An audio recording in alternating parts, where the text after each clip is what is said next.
The Jiralhanae are more than savages, more than beasts, more than the muscle of the covenant. They are the product of a world that forged monsters by necessity, sculpting a species that survived not through diplomacy or science, but through dominance. Their homeworld, Doisac, is a furnace of pressure and brutality.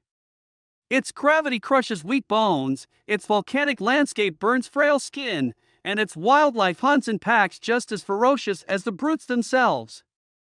Only the strongest survive there, and that simple truth shaped every fiber of Jiralhanae society. Their clans, called rets, function like ancient warrior tribes. Each clan is led by a chieftain whose authority is absolute, but only as long as he can defend it.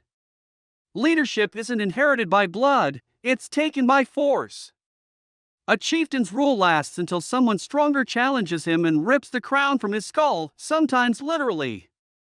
Within these clans, loyalty flows upward in exchange for protection, food, and status.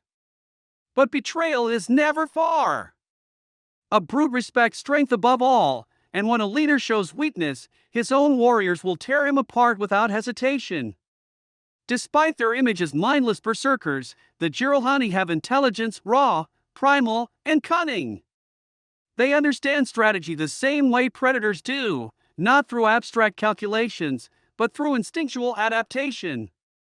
They track, flank, surround, and overwhelm. Their hunters study prey long before attacking. And their war leaders? They possess enough tactical sense to command fleets after the Great Schism. What they lack in refinement, they make up for in pure battlefield intuition. Their society revolves around dominance, honor in battle, and family packs that train together since cubhood. A brute child learns to fight before it learns to speak full sentences. Lessons are not taught, they're survived. The elders are respected, not for their age, but because living long on Doisac means you've defeated everything that tried to kill you. Strength is their language, hierarchy their religion, and victory their legacy. When the Covenant discovered the brutes, the prophets saw opportunity. Unlike the elites, who valued tradition and questioned divine authority, the brutes demanded nothing but a purpose and the freedom to unleash their nature. The Covenant provided weapons, armor, and a path to glory. The Jiralhanae provided obedience, ferocity, and a willingness to execute the prophet's darkest orders. This alliance reshaped the balance of power. The elites may have been the tacticians and commanders, but the brutes became the fist. Brute militia was divided into packs, each operating with terrifying synchronicity. Their ranks included captains, honor guards, chieftains, war chieftains, and finally, the legendary chieftain of chieftains, once held by Tartarus himself.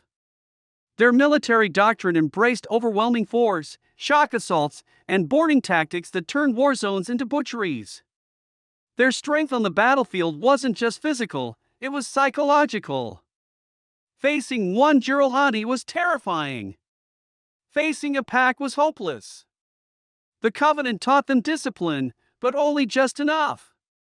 Brute-controlled fleets after the Schism were nightmares of warp technology and savage command. They modified Covenant ships with spikes, plating, and weapons designed for ramming and boarding. Their leadership relied on fear and dominance rather than diplomacy. While elites coordinated elegant fleet maneuvers, brutes preferred brutal planetary assaults and overwhelming firepower. Yet behind the violence lies a complex contradiction. The brutes possess intelligence deeper than many admit. They can craft poetry, weaving stories of hunts and fallen heroes. Their artisans carve bone, metal, and stone into totems of ancient victories. They understand loyalty, family, and unity just through the lens of a predator. They are a species capable of both great brutality and surprising sophistication. When the Covenant fell, the Jiralhanae fractured back into warring clans. Their unity died with the prophets, and again Doisac's law returned. Only the strongest survive. But even fragmented, they remain one of the deadliest forces in the galaxy. A brute fights with a lifetime of instinct, rage, and survival carved into his bones. Their downfall was never a lack of intelligence, it was a lack of control. Their aggression is both their strength and their curse. The Jiralhanae are not monsters. They are the children of a monstrous world. They are not mindless. They are instinctual, cunning, and fiercely proud. Their loyalty is absolute until betrayed, and their fury is unmatched in the galaxy.